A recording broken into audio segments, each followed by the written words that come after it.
A maioria dos cristãos já ouviu falar a respeito do retorno de Cristo que nos foi prometido desde a sua primeira vinda. No entanto, a maioria parece não saber qual a razão ou a necessidade de um retorno. Na verdade, por ocasião da vinda de Cristo, nós vamos desfrutar do ápice, do clímax da redenção.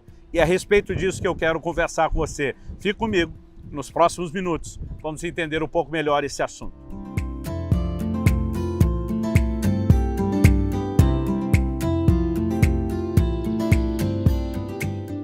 Estou hoje na Praia do Pina, em Recife, passando para trazer mais uma palavra ao seu coração. E o texto da nossa reflexão hoje é Filipenses capítulo 3, versos 20 e 21, que diz: pois a nossa pátria está nos céus, de onde também aguardamos o Salvador, o Senhor Jesus Cristo, o qual transformará o nosso corpo de humilhação para ser igual ao corpo da sua glória, segundo a eficácia do poder que ele tem de até subordinar a si todas as coisas. Bom, quero começar falando sobre esse aguardar o Salvador, que é o nosso Senhor Jesus dos céus. A Bíblia faz referência à nossa pátria nos céus, mas antes de falar da pátria nos céus, eu quero falar a respeito de Jesus como o nosso Salvador que aguardamos. Bom, por ocasião da primeira vinda de Cristo, quando ele foi assunto aos céus, a palavra de Deus nos mostra em Atos capítulo 1, no versículo 11, que anjos se colocaram ao lado dos apóstolos e perguntaram para eles: o que vocês estão olhando para o céu, varões galileus? Esse mesmo Jesus que para o céu viste subir, do céu há de retornar.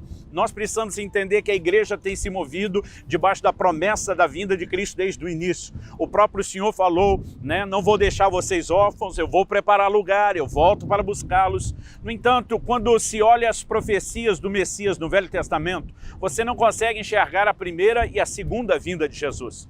Aspectos dessas profecias que se cumpriram na primeira, aspectos que vão se cumprir na segunda, mas isso não era claro. Somente depois da vinda do Senhor é que começa a se tornar ainda mais claro a importância de um retorno. E nós precisamos entender que isso não é mero protocolo. Há uma consumação da obra da redenção que acontece com a vinda de Jesus.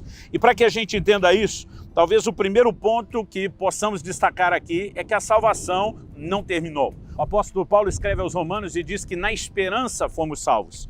Ele também escreve aos Filipenses e diz que aquele que começou a boa obra em nós há de completá-la até o dia de Cristo Jesus. Essa obra ainda não está completa. Em 1 Coríntios capítulo 1, verso 8, a Bíblia diz: ele também os confirmará até o fim, para que vocês sejam irrepreensíveis no dia de nosso Senhor Jesus Cristo. Costuma-se dizer na teologia, a seguinte frase: nós fomos salvos, estamos sendo salvos e seremos plenamente salvos. Porque há tempos distintos da salvação, passado, presente e futuro. Há textos como, por exemplo, Romanos 8, 24, onde Paulo diz: na esperança fomos salvos. Há outros como 1 Coríntios 1, 18, onde Paulo diz: somos salvos, tempo presente. Mas há textos como Romanos 5, 10, onde ele diz que nós seremos salvos pela sua vida. Isso tudo só é possível porque um aspecto já aconteceu passado, outro aspecto está acontecendo no presente e um outro ainda há de acontecer no futuro, quando tudo se complementará, haverá o desfecho. Em Hebreus, no capítulo 9, no versículo 28, falando da vinda de Jesus, a Bíblia diz: assim também Cristo, tendo se oferecido uma vez por todas para tirar o pecado de muitos, aparecerá a segunda vez, não para tirar pecados, mas para salvar aqueles que esperam por ele. Embora ele não venha tirar pecados como na primeira, ele vai salvar os que já estão esperando por ele, de quem já tirou os pecados. Então, o aspecto da salvação a ser realizado é diferente, mas a obra da salvação é a mesma. O segundo destaque que eu quero dar é quando a Bíblia diz: nossa pátria está nos céus. Temos uma pátria celestial.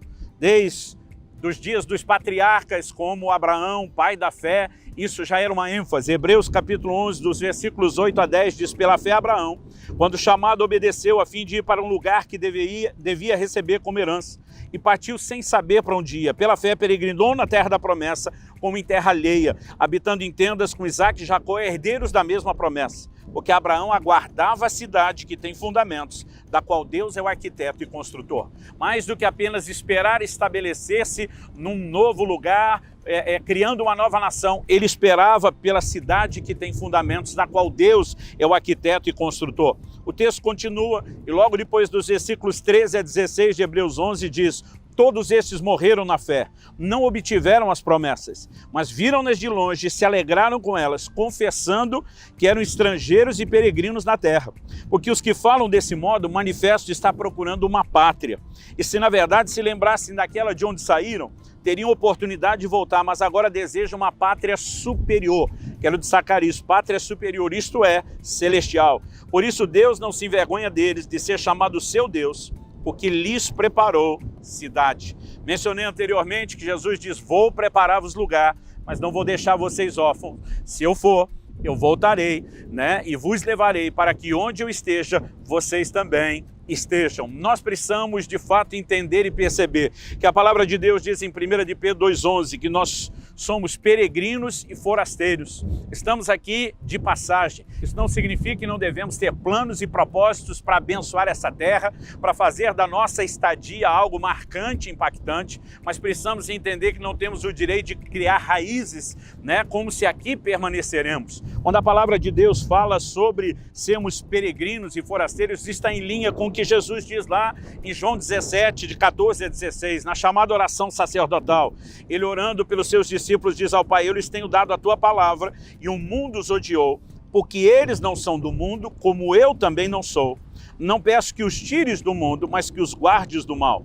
Eles não são do mundo, como também eu não sou. Santifica-os na verdade, a tua palavra é a verdade.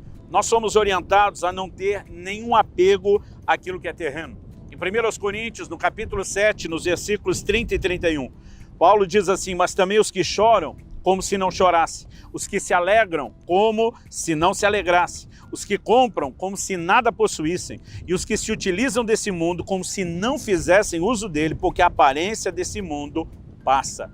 Então, é certo, né, que embora possamos viver o melhor de Deus enquanto passamos nessa terra, desfrutar das suas bênçãos, da sua herança, abençoar pessoas, esse não é o lugar da nossa permanência. Quando o apóstolo Paulo está dizendo nossa pátria está nos céus, ele destaca, né, que os céus não são apenas a nossa origem, mas também o nosso destino. Ainda que no futuro a palavra de Deus fala a respeito da Nova Jerusalém descendo sobre a terra. Isso acontece inclusive num contexto de novos céus e nova terra. Então, de qualquer forma, ninguém tem direito, né, de enraizar-se como cristão, filho de Deus, nesse lugar e deixar de aspirar aquilo que é celestial. O apóstolo Paulo escreve aos Colossenses e diz: se morrestes com Cristo, né, se ressuscitastes com Cristo, ele vai dizer na sequência, então vocês devem pensar nas coisas que são do alto, nas coisas que são de cima. E o nosso coração deve ser movido pela eternidade. Podemos receber bênçãos nessa terra, sem sombra de dúvida,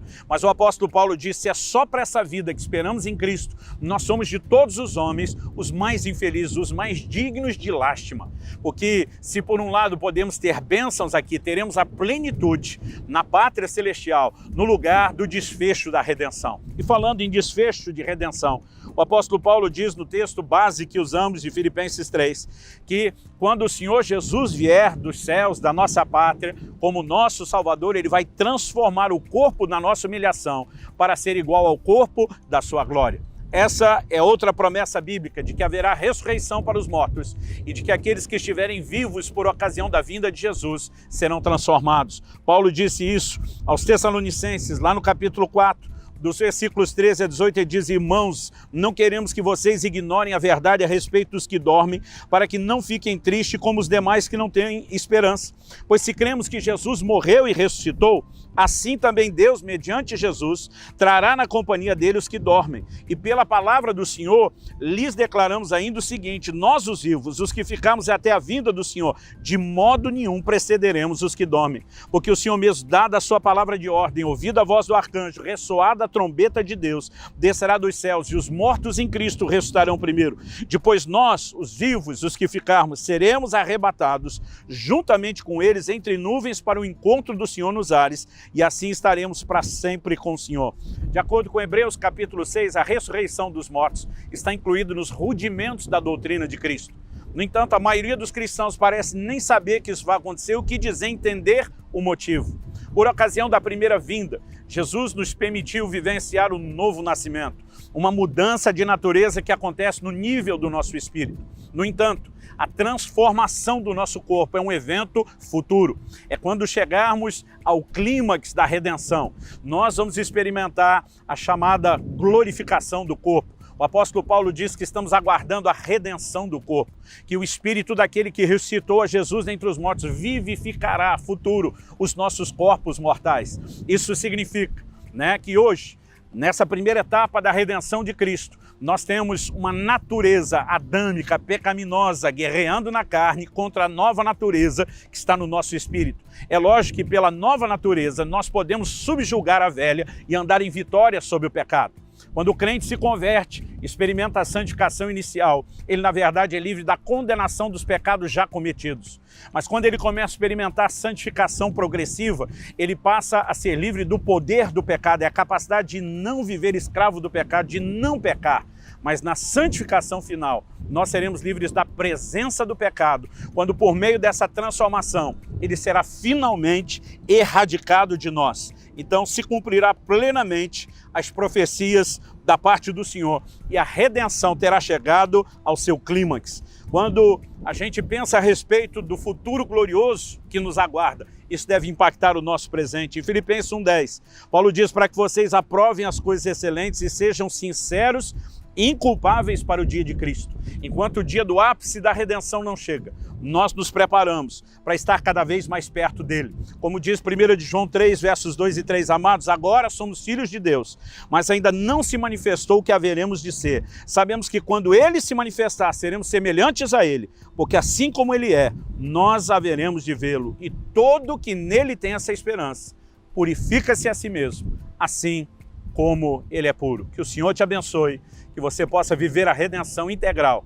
crescendo de glória em glória e sendo transformado na imagem de Jesus.